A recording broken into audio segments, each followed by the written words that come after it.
For decades, the rugged frontier between Afghanistan and Pakistan has been one of the world's most persistent epicenters of conflict. And for just as long, a central question has vexed security strategists. Can this volatile region ever be truly secured? And, more to the point, can something as simple as a wall actually stop terror?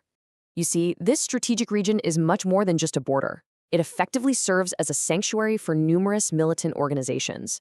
The terrain itself provides a natural defensive advantage, which helps explain why, according to U.S. government data, 20 of the 98 designated foreign terrorist organizations have a presence right here. And yet, despite massive international investment in military and counterterrorism efforts, especially since 9/11, the threat hasn't been eliminated. It's just morphed, adapted, and endured. So this raises a really fundamental question. Why have all these prevailing strategies fallen so short of achieving any kind of sustainable peace? In this explainer, we're going to first analyze the anatomy of the threat itself. Then, we'll examine the primary strategies being used, physical containment and military force. After that, we'll look at the consequences of those strategies and explore what a path toward lasting stability might actually require. Okay, so to really understand the challenge, we first have to deconstruct the threat. It's not some single monolithic entity. It's actually a complex, interconnected system. Security analysts often describe this situation as a symbiotic nexus. Now, what does that mean? Well, think of it as a system where violent extremist groups, criminal enterprises like the drug trade, and even rogue elements providing state support all feed off of one another.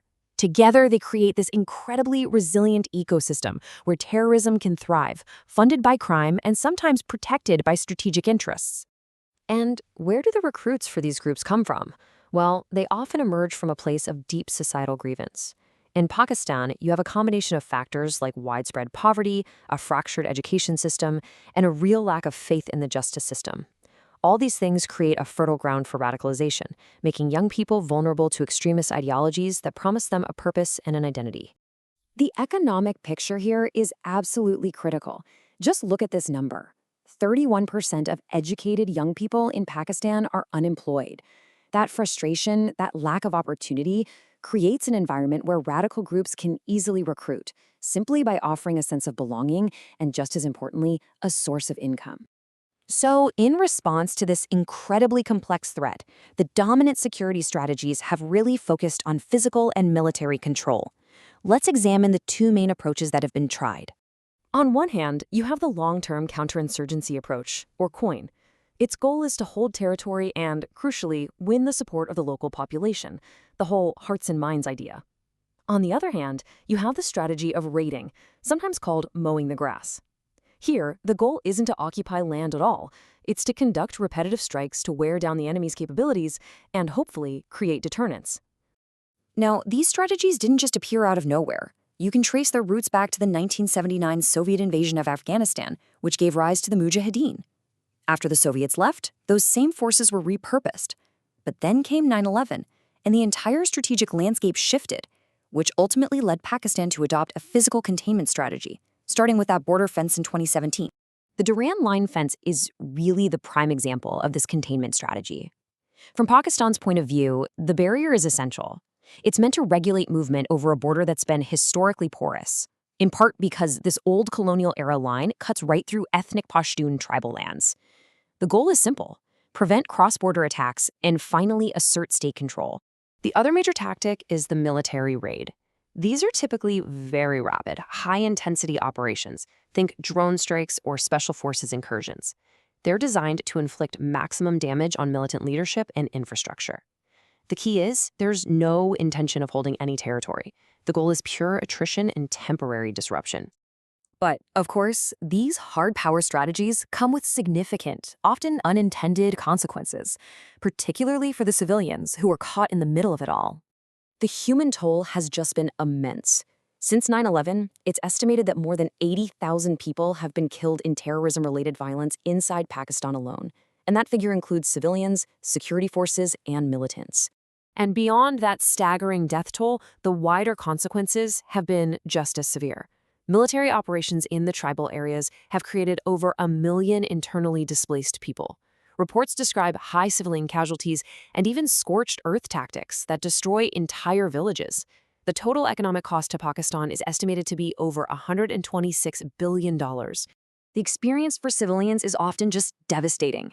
This one account really captures the reality for those living in the conflict zones. It says, the people were trapped badly in the fight between the militants and the government. Their houses were destroyed and their livelihood was demolished, which led to thousands of people leaving their ancestral homes for the safety of their lives. So if these strategies have such incredibly high costs and haven't actually produced lasting stability, what is the alternative? The consistent conclusion from the analysis is that walls and raids are simply insufficient on their own. They're tactical responses to a strategic problem. In other words, they manage the symptoms of the violence while completely failing to address the root causes, the socioeconomic and political grievances that allow extremism to take hold in the first place. So, what does a more sustainable path look like? It seems to require a multi-pronged approach. First, you have to address those root causes. Create jobs, reform education, ensure political inclusion. Second, you need a regional consensus to stop using militant groups as foreign policy proxies. Third, you have to prioritize state-to-state diplomacy. And finally, you've got to foster economic cooperation to give people legal alternatives to criminal networks. This quote from a former Afghan national security advisor really captures the essence of the challenge. There is no substitute to effective state-to-state cooperation. Unilateral actions, whether they're fences or raids, simply cannot replace genuine cooperation between nations. A shared security threat always requires a shared security vision.